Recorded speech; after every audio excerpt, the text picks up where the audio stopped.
Ito yung original na coolant temperature socket. Yan. Dito maglulos kasi match siya, yan o, ganito siya forma. Tapos pinipindot ito bago mo mahugot ng socket. Ito, di mo na kailang hatakin mo lang ito mo. Hatakin mo lang, oh. Yun. Dugtong natin. Palitan natin yan. Yan, may check engine, Toyota Vios engine to. Tapos laging naka-cool. Lumabas ang cool. Nag-high speed yung pad. Suksukan mo na, scan natin. Pero itong ganito, lumalabas ang cool. Huwag lang mag-blink. Pag nag-blink yan, computer box yan. Pero steady siya. Hindi, naputol yun.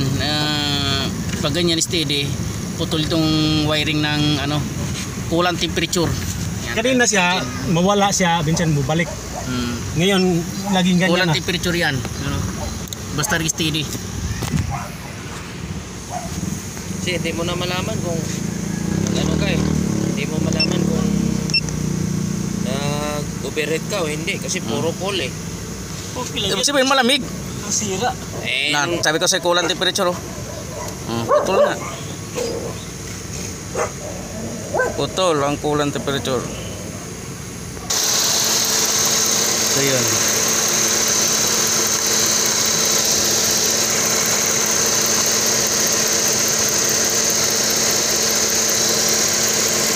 Hindi nasaksak, naglulos to, hindi maganda pagkasakit eh, naglulos, hindi magandang sakit, dapat original sakit. Ito yung original na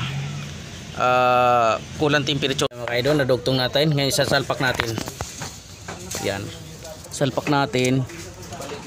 Oh, yan, kita mo, narinig mo, lumagitik, pero pag hilain mo si idol, hanggang hindi mo pisilin yung lock, di siya malalaglag, oh.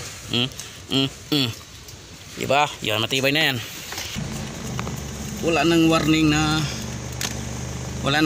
na cool. Check engine na lang. Kasi irisin natin yan. Irisin natin. Yan.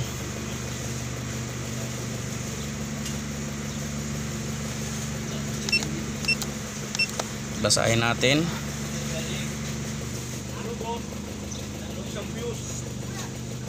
Yun, wala nang cold, wala na ring check engine, diba?